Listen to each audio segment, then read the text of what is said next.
एक समय की बात है, भगवान रामचंद्र जियों की पत्नी को रावण ने उठा लिया था और भगवान को मालूम नहीं कि उसकी पत्नी ने कौन उठा ले गया।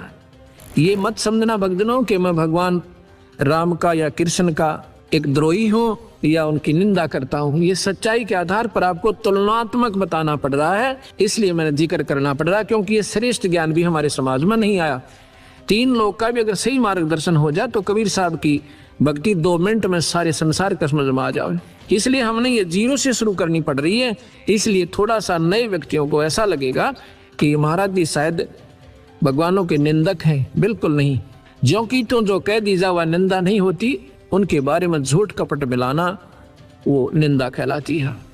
भगवान राम जो है हाहाकार मचा रहे हैं, पक्षियों से पशुओं से पूछ रहे हैं मेरी सीता देखी, मेरी सीता देखी। तो हम क्या करते थे, किसी से पूछते थे कि भगवान होकर के ये क्यों रो रहे थे, और क्या उनको मालूम नहीं था कि सीता कहाँ गई। फिर भगवान कैसे, मन में क्या नहीं करते कैसे थे, क्योंकि हम डरते थे कहीं पाप ना लग जाए। लेकिन शंका आती थी कि ऐसे कैसे, क्या भगवान को तो मालूम तो होगा। तो जो हमारा मार्गदर्शक होता था वो कहता नहीं, वो तो लीला कर रहे थे, यहां लाकर छोड़ देते थे, वो तो लीला कर रहे थे। हम स्वीकार कर लेते थे कि लीला कर रहे थे। किस लिए कि 33 करोड़ देवता रावण ने बंद कर रखे थे अपनी कैद में। जिन देवताओं की आप पूजा करते हैं उनको तो रावण ने बांध के कैद में डाल रखा था, और इन ऐसायों की तुम पूजा करते हो भक्तजनों। ये बहन बेटियां भाई, क्योंकि हमारी पूजा ही ढंग की नहीं है तो हम पाएंगे क्या। नास्तिक होता जा रहा समाज, भगवान का गुण मिलता नहीं क्योंकि हमारी वे ऑफ वर्शिप ठीक नहीं है, हमारी पूजा की विधि ठीक नहीं है।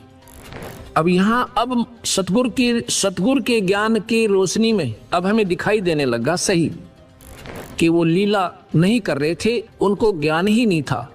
लीला किस लिए करते थे कि 33 करोड़ देवता उसने छुटवाने थे भगवान ने। ये तो मान लेते भी लीला कर दी, सीता उठा ली, माता को उठाया, फिर लीला की आवश्यकता कहाँ रहेगी। बहाना बन गया था, जाते गर्दन दबोच देता जा करके। अगर बहाना ही बनाना था तो इतना बहुत था। फिर सीता कौन है, जैसे किसी की भैंस गुम हो जा या बकरी गुम हो जा, उसको ढूंढने कोई पूर्व दिशा में, कोई उत्तर दिशा में, कोई दक्षिण दिशा में, और किसी ने पा जा, कोई मुझे वहां मिल गई। ऐसे हीट एंड ट्रायल मेथड से सीता ढूंढी गई। हनुमान जी छलांग लगा के समुद्र पार कर गए, वहां सीता को ढूंढा और खोज के जब राम जियों को बताया